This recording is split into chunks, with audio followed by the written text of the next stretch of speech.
Hey guys, how we doing? Welcome to Walking Boxing. What is it? Thursday, December 19th, 2024. And 6 days till Christmas now. Starting to get very interesting. Actually went down to the shops yesterday in Melbourne and it wasn't as bad as I thought it'd be, to be honest. I thought I'd take the boys down, they can have a look around for their mum and whatever else they wanted to buy and or shop for. And yeah, it was actually very, very quiet compared to what I expected it to be. So I'm sure it'll heat up over the next few days. Very few husbands and boyfriends around. So you would expect, as I said yesterday, Christmas Eve, it'll be pandemonium with all the guys. But anyway, we'll see how we go.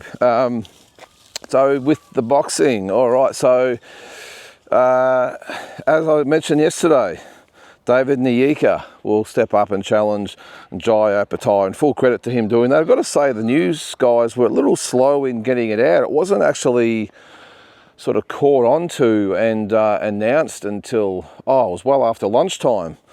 I think what time did I do my video yesterday, about 8 o'clock or something in the morning, and you know, as I said, I'd scoured the sites that morning and seen it a couple of times, and I was really surprised. Maybe there's an embargo. Sometimes there's a, you know, the media that's in with the promoter are told or asked not to do anything until a certain time. So maybe that's what happened. But I was very surprised that, the major social media sites and even the normal mainstream media, the papers, didn't get on it till after lunchtime. But either way, it was, look, I was surprised. I was surprised by it. I think I said yesterday that when I heard about it, just after Shankara pulled out, there was rumours in the next sort of day or two after that it could be Nyika, and I discarded him. I said, there's no way they're going to put Nyika in with Tszyu Opetsia right now, but credit to him, he's stepped up, and look, it's probably one of those situations where you've just got to take your shot when it's there, whether you're ready or not, and anything can happen, and you might not ever get another opportunity. So come here, man. So yeah, I suppose looking at it now, good on him. He's stepped up, and we've seen a lot of upsets over the years where fighters have taken their opportunities on late notice and got the job done. So look, I think he'll give a good account of himself, David Nyika. He's a really solid young guy, good talent. I just don't think he's quite ready for Tszyu Opetsia yet. I think Tszyu is on the verge of pound for pound. I really do. I think this time next year, I wouldn't be surprised if Tszyu is in the top 10 pound for pound. Now, I know it's only a fictional list or whatever you might want to call it, but he's that good. But it's a bit like the Ring magazine belt, and we had this discussion, I think, last week or whatever it was, that it's a fictional belt. It's not a proper belt. It's not a properly sanctioned belt, but it's sort of the belt that we all look at as the belt, as far as whoever's got it is the champion. So the pound for pound top 10's a little bit the same, isn't it? Where it doesn't really mean anything, but in the context of legacy and where you're viewed by fans around the world, the pound for pound top 10 is it. Although, having said that, whose top 10 do we look at? Lots of different variations out there, and actually on the top 10, we'll get on to Usyk and Fury in a sec, but Alexander Usyk was interviewed yesterday, and things have started to heat up a little bit there. I did say, was it yesterday or the day before, that the build up to this fight has been a little bit non-existent. Not unusual. It seems to be the norm these days, that there's not a lot of attention given to a big fight until the last sort of couple of weeks. But he was sort of joking and ranked himself about number 17. We obviously all know that's not true, but he was asked who he thought was the pound for pound number one, and he said Terence Crawford. And I would probably have Nato in a way in there if I was being honest, but it was interesting to see. Now, of course, he can't say himself, and he never would, but he said Terence Crawford was the number one. So it might be time to actually do another rankings list. It's a difficult one. There's so many great fighters around at the moment. I think our top three would be Usyk, Usyk, Crawford, and in a way, in whatever particular order you thought they might fall. But I think it's pretty universally recognised that that's the top three.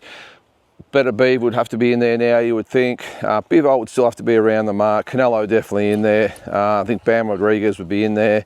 Nakatani, I mean, I'm just sort of throwing a few out there. I'd have to sit down and sort of go through it, but there's such a great sort of lineup of talent out there at the moment, and they're all fighting, and they're fighting other great fighters. It's a really good time at the moment. But yeah, the Usyk and Fury fight. So yeah, as I said, it's starting to heat up over there. Both guys being, like, so far, it's only early in the week. Well, when I say that, what is it? It's Thursday here now, but over there it was Wednesday, or might have been Tuesday over there when they had held the press conferences. But yeah, Fury hasn't sort of done or said a lot yet, and his team's been very well behaved, which is again unusual. But he did say that this time he's coming in for real. He's going to knock Usyk out. Not going to muck around. He's going to go for the KO. So I'm fascinated by this fight. And look, excuse me, I will be sort of doing preview and prediction tonight with other guys on the panel. So look out for that, by the way. Fight week. We're doing that tonight at 7 o'clock live on this channel. But yeah, I'm sort of leaning towards Fury, and I don't know why. I just think he's... Look, it's very hard to see Usyk losing. Let me just say that first. He's the type of fighter you just look at and go, I just can't imagine this guy actually being on the wrong end of, you know, of an outcome. He's just that type of fighter who, across his journey, in my opinion, I don't think he's ever been the greatest looking fighter. Like, I think he boxes okay. He's not really a big puncher, although he can punch. He just doesn't, he's one of those fighters who just doesn't do anything sensationally well, but he does everything well enough to get by. He's just one of those guys, and there's been a lot of those fighters over the journey. You look at it and go, I'm just trying to see how this guy has beaten so many great fighters, but he has, and full credit to him. And I sort of look at guys like Spinks and Holyfield and those types of guys as well at heavyweight, who, in my opinion, again, weren't spectacular fighters, but just got the job done, especially Holyfield. You know, I never ranked him that highly as far as skill or power or just anything, but he just got the job done. I mean, I think heart had a lot to do with it with Evander Holyfield as well. He just gutted himself through a lot of those fights. But look, doesn't matter what you look like as long as you get the job done, and those guys do it. Have done it consistently, and Usyk's one of those guys. So yeah, yeah, I'm looking forward to the fight. I really am, and just on the fight itself, I will be doing a live stream on Sunday morning. I'm not going to do the whole card. I mean, it starts at 2:30 in the morning, and there's a lot of fights. We'll obviously preview those tonight again, but I'm pretty sure there's like 7 fights or something before it, and a lot of them are 10 rounders. So I haven't looked at the exact schedule yet, but I'm thinking it could be 6:30, 7 o'clock before I go live. I'm not that stressed about the rest of the card. And if I'm being honest again, I don't think the rest of the card itself is that great. I really don't. I think it's probably one of the weaker Riyadh cards we've seen, but at the end of the day, at the top of the bill is Usyk versus Fury 2, and that's all that I care about. So I know a lot of people are getting caught up with the length and quality of the fights on the Riyadh shows now, but this is one of those ones where I really don't care. We are blessed to have some of the, you know, or the Better Beav and Bivol card coming up, where not only is you've got a great main event, we've got a great undercard as well. So, but yeah, as I said, this one, not too stressed about it. And being a Sunday morning, I don't care. I'll have a little bit of a, well, I won't call it a sleep in, but compared to other Riyadh events, it'll be a little bit later. So probably about 6:30, 7 o'clock, but I'll put the times up and let you know in the next couple of days what's happening. So some other news we had yesterday, news that Nikita Tszyu will be back in, I think, early March for a big pay-per-view in Australia, most probably Sydney, I think they were saying. I think they've already reserved a stadium, I think, but if the fight's big enough, they'll take, I think, what was it? It was the Arts Centre or whatever it is. I can't remember, Entertainment Centre, I can't remember, but it's only a smaller or smallish type of venue, but they're talking about maybe switching it to the Kudos Bank Arena if the fight's big enough. And I'm thinking the only fight that could be big enough for that would be probably Michael Zarafa, I would think. I think that's the only fight that would probably go close to getting a crowd there. I don't think Brock Jarvis is as good a fighter he is, and semi sort of name, I suppose. I don't think he's going to be big enough. What are you doing there, Neil? Taking me through the bushes as usual. I don't think he'd be a big enough name to sell out Kudos Arena. But it's interesting. I'm not quite sure. Actually, I'll just say quickly. Tim Tszyu again adamant, not interested in Michael Zarafa. And I just wanted to tell a quick story, and I'm pretty sure I might have told it before, but when you do so many videos and you tell so many stories, and I forget what I've told and what I haven't told, and but I'm going to tell it again anyway for those that didn't know. Tim Tszyu and Michael Zarafa, we all know about the fight, was it 3 years ago, that was cancelled in the last, 10 days before it was supposed to take place. But what a lot of people don't know is that they almost fought in 2018.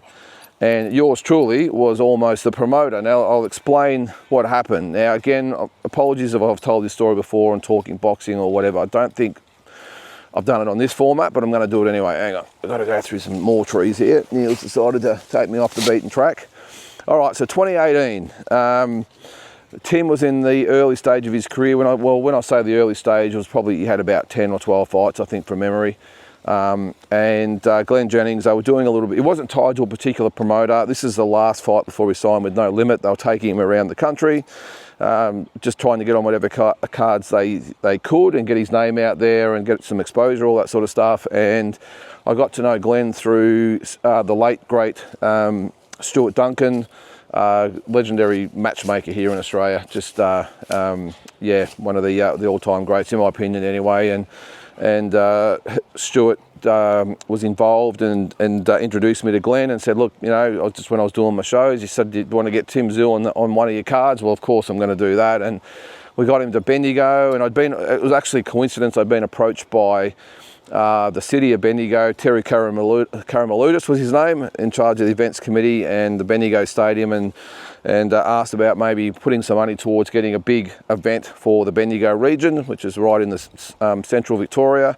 And it just all sort of meshed together that we had Tim and we had funding. So we got Tim on, and Tim came down for a little bit of a promotional tour to do the rounds with the media, the local media, and we were sitting at the iconic hotel in Bendigo, the Shamrock Hotel, and if you're around that area, you'll know the one I'm talking about. It's got a lot of heritage to it, and we were sitting there, and just out of nowhere, Tim said, well, look, who are you looking to sort of match me against? And I said, look, at the moment, mate, we haven't really got anyone. I'd like someone obviously of note. But you've got to remember, at that stage, Tim, it was just the last name. I know he's a lot more than that now, but at that stage, he was just the last name. A lot of people didn't really know much about Tim. So it was a little bit different to what it is today. If we got him to Bendigo today, we probably wouldn't have a stadium big enough. But anyway, he said, well, who do you think you'll get me to fight? And I said, well, I'll leave that up to Stuart Duncan, the matchmaker. I'm sure he's going to match you up well and give us a good event. And he actually said to me, he said, do you know Michael Zarafa? Now, I'd actually promoted Michael a couple of times before that. And I said, well, matter of fact, I do. Why is that? And he said, well, geez, I wouldn't mind fighting him. And again, remember, this is Michael Zarafa before he fought Jeff Horn, very, very unknown outside of Melbourne. No one knew of him. He'd done the rounds in Melbourne, of course. He'd been on a lot of shows, including mine, Brian Numbertruder's, Jake Ellis's. So, and I think he definitely fought. It was after the Peter Quillen fight, which was there 2015, so well after that. So anyway, he said, well, I wouldn't mind fighting Michael Zarafa. And I nearly fell off my chair, because I'm thinking, wow, how good a fight would that be? No idea that the guys would go on to do what they've done and create this rivalry that they've got now. But I said, wow, that makes sense. I know Michael, he's usually up to fight anybody, and I'm sure he'd be interested. I'm sure he'd go for it. And I spoke to Stuart Duncan, and Stuart said, Lyndon, he said, great idea, fantastic idea. And he said, there's only one problem. And I said, what's that? He said, well, Michael's already scheduled to fight Cal Brook. And I went, oh, no. So it didn't happen. Now, I don't know whether Stuart actually reached out to Michael at any stage about the fight, but I mean, even at that stage, there's no way that Michael would have pulled out of a fight with Cal Brook to fight a relatively unknown Tim Tszyu at that time. But isn't it funny with the sliding doors and how it goes? And we could have had that fight 6 years ago.